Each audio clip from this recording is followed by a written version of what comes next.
Thank you so much for listening to PoliticalStorm.com. I'm John Small. Today we have a special guest. We're going to be visiting with political theorist Dr. Josef Ansorge.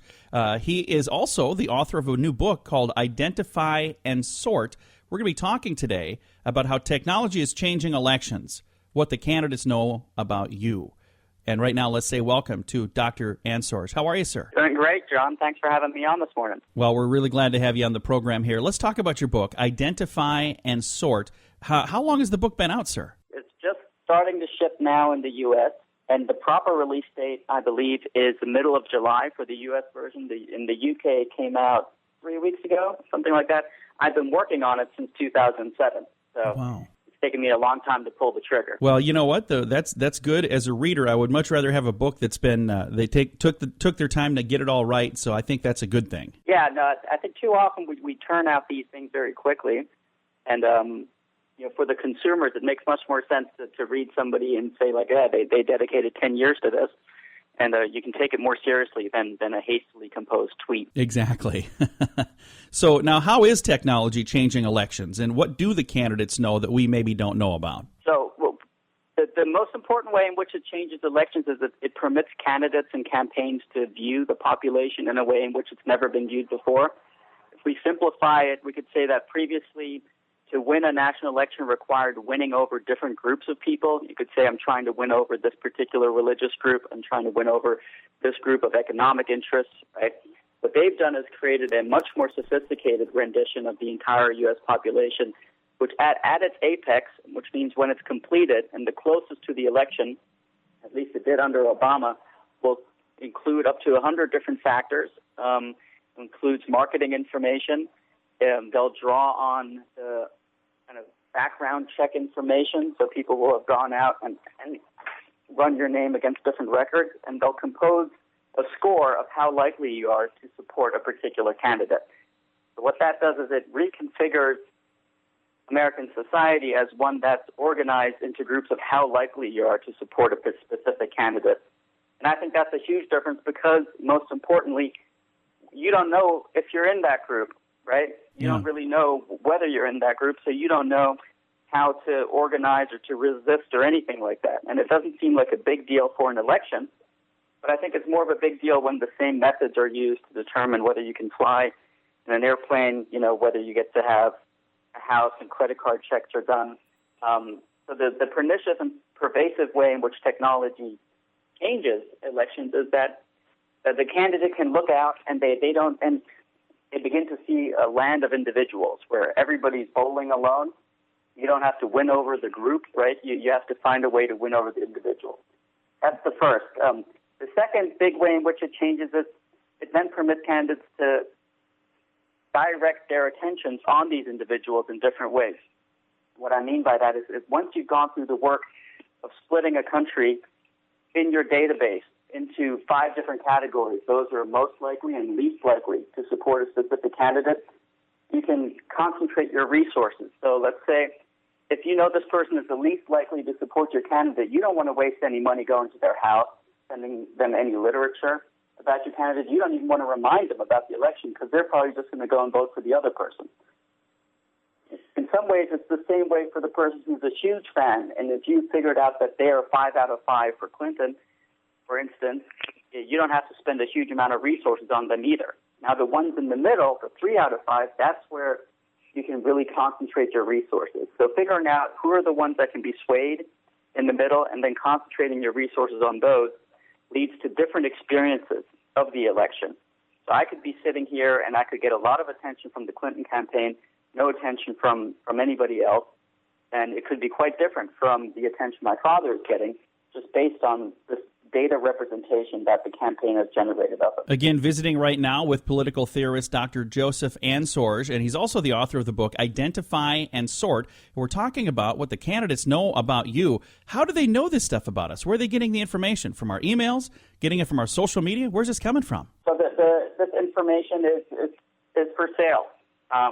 There's entire industries that are dedicated to selling marketing information, right? And there's industries that have grown that service companies to conduct background checks. Oh, yeah.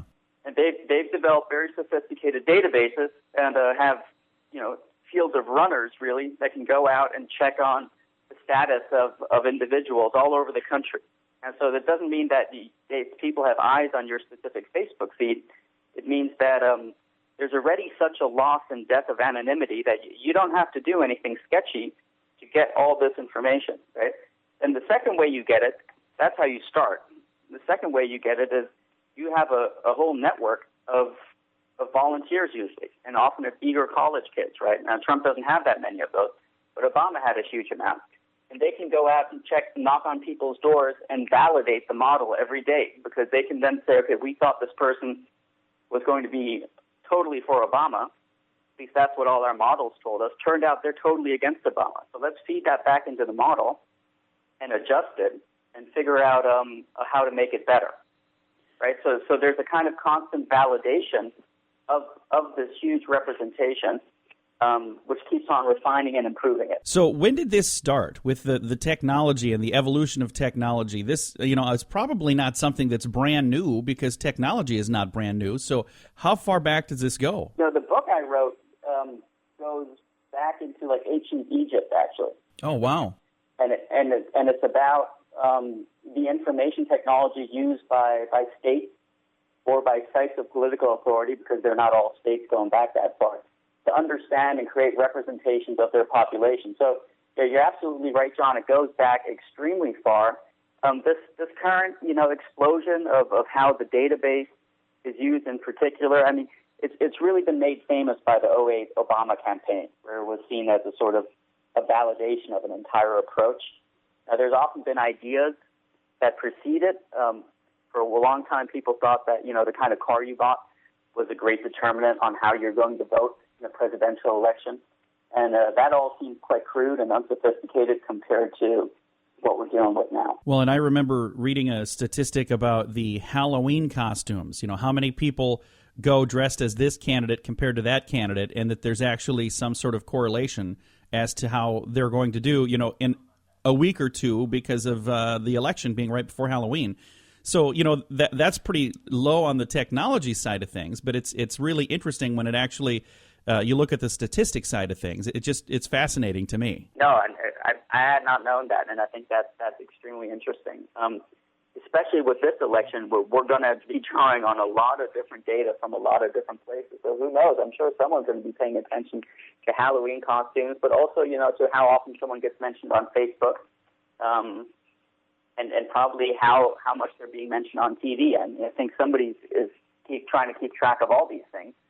And to figure out what the outcome will be. As far back as I can remember, I've been paying attention to politics even when I was just a little kid. I remember before I could ever vote, I was interested in politics, and I don't know why that is. I just think I was just born with it or something. But this particular election seems to be more amplified in so many ways.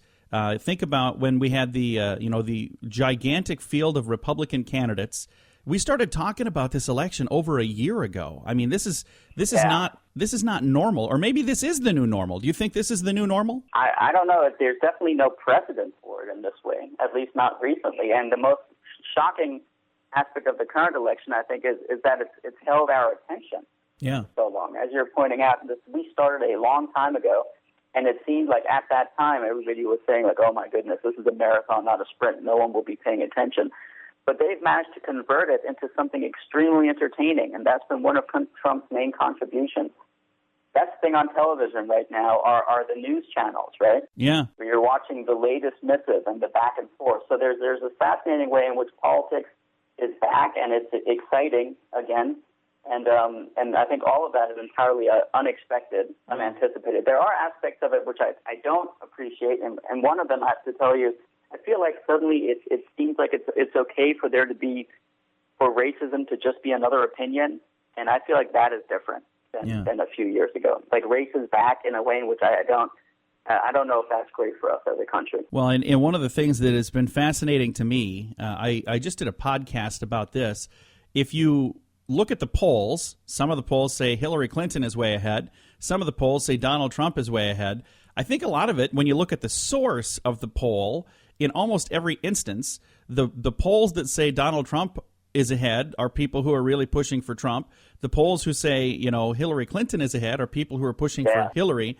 it's interesting to me how they always say statistics never lie, but you know what? Statisticians can. So somebody's putting those numbers in, and I think a lot of the time we find what we're looking for.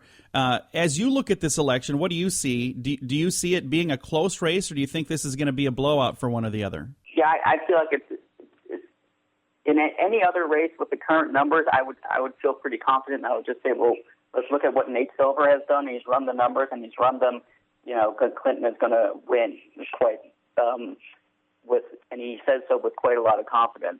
However, the experts have been embarrassed so many times over in this election, and there's a real misrepresentation of the polling data, and I think we have a very widespread kind of Bradley effect, which means people are telling pollsters one thing, and they're voting in a different way. What's interesting about that, there's many things that are interesting about it, John, but one of them is, it's not just a phenomenon that's tied to the U.S. This is what happened with Brexit. Polls had already declared for the Remain camp, and Nigel Farage had already gone to bed giving a concession speech. And then 4 hours later, it turns out that no, actually, they were going to leave. The Brexit was carrying the day, and they were going to win the vote. So the polls in that case were not just wrong 5 months out. They were wrong 2 hours, 3 hours before the conclusion. Yeah. So I think for me personally, the moral of the story is don't go into anything putting all of your heart and soul and mind into the data you're getting from polls. Instead, I think what you need to do is, first of all, make sure you know which candidate you want to choose, and then focus on that. And the polls, I'm not saying that it's bad to have the surveys out there and to have the polls out there, but sometimes I think they do more harm than good. I remember reading about an election where somebody was, according to the polls, so far ahead that there were there were people who didn't even vote. They're like, well, I don't even have to because, so far ahead. Yeah. Well, then they didn't win because people didn't go out and vote. So you got to be careful on that, too, where you're saying, oh, it's going to be a blowout. I've got friends on Facebook on both sides of the aisle, and on both sides of the aisle, they say it's going to be a blowout for their candidate. Well, that's impossible. They can't both have a blowout. So it's either going to be a close election or somebody is really, really wrong. Yeah, well, someone's going to be disappointed. But you're exactly right, John. Polls are not elections. Yeah. We should be careful to not give them too much power. We're still in a democracy where that vote still matters. And you don't sit there and you call it all before it occurs. And we shouldn't be making too many decisions based on polling data either. Now, we have in the lead-up to the campaigns, right? We've made decisions about what candidates would be on what stage at what time, all based on polling data. Yeah. And I think we're asking a bit too much of polling data. We're asking more than it can deliver. Again, visiting right now with the author of Identify and Sort, Dr. Josef Ansorge. Dr. Joey, thank you so much for taking some time to chat with us. Let's talk about where we can find your book, Identify and Sort. It's going to be on Amazon, and I don't know where else it's going to be. Maybe in some bookstores. I got to get smart on this, John. I don't really know, right? I just got the first copy sent to me. I got it like a week ago. Nice. So I can attest that, yes, there is an actual book with a spine and all that, and it's printed. And I know you can get it on Amazon. They're shipping it now, but I do not. Does Barnes & Noble still exist? Are there bookstores still out there? Last time I checked, they do. I hope that they do. Okay, so maybe we'll have it in there, too. Okay. I'll find out. Well, Dr. Ansorge, thank you again for taking the time. Again, the book is called Identify and Sort. I think this sounds like a fascinating idea for a book, and it is amazing to me how technology is changing the elections. And when you think about things like social media, and when you think about all of the different things that we have access to that are still, for all practical purposes, new technology, when you look at the last, couple hundred years we've been doing these elections, I think that we've only seen the tip of the iceberg. What do you think, Dr. Ansorge? Yes, it's going to be changing with each cycle right now. Because you're mentioning, you have these Facebook friends, right? And some are on one side of the aisle and some are on the other side. And John, I'm not friends with you on Facebook, but I'm sure you're one of those guys who, if you post something, a lot of people are commenting, and there's a big back and forth, right? Because you're like a public fora onto yourself. Yeah. And the next iteration, I think, of information technology being harnessed by political campaigns means targeting people like you in particular. That means figuring out who are the opinion leaders in small circles, not even people who, all over the country hold themselves out as opinion leaders, but people who within their own group, within their milieu and their friends, people listen to. And how do we get them to support our candidate? Because they will have the largest multiplying effect for our message. So reaching out to influencers is what they're trying to do. Well, I think we're not there yet at the granular level I was describing, but I think that's the market is then in the next iteration, right? That's where we go, is we find out who's the person who has 1,000 Facebook friends, and how do you get them to support your candidate? So of the two candidates that we're down to right now, Trump and Clinton, which one would you say personally is using technology to their advantage the most? That's a fantastic question, because Trump has clearly harnessed Twitter in an incredibly effective way, and he's made he's turned the campaign into a 24-hour kind of projection, and he's done so, and he did so earlier, and I think the Clinton camp is just starting to catch up. They're more muted, slower in responding. So in that field, in the publicity side, on that front, he's captured something, and that's really a lot of his energy comes from there. When it comes to the kind of information technology I focus on in the book, however, which is creating a database of the voting electorate, trying to figure out who's likely and who's not likely to vote for you. Yeah. I think Clinton has an incredible lead, because it requires planning, logistics, investment. It also helps if you've already had precursors. The fact that she ran in 2008 and she already had a database, then all that feeds into your current representation and your current understanding of the population. So there, I'd say that there's a distance that I can't see him closing quickly or in time to be effective by November. Well, it was a pleasure to visit with you. Thank you so much for taking the time. We're going to send folks out to find that book. Amazon sounds like a good place to start. I think that's where you want to go. Again, Identify and Sort is the book. Dr. Josef Ansorge has been our guest. Dr. Ansorge, thank you again. Thanks, John. And thank you again for listening to PoliticalStorm.com. Don't forget, if you're not a member yet on the website, PoliticalStorm.com, go there, sign up to be a member. It's absolutely free, and you could win a cool PoliticalStorm.com t-shirt. For PoliticalStorm.com, I'm John Small.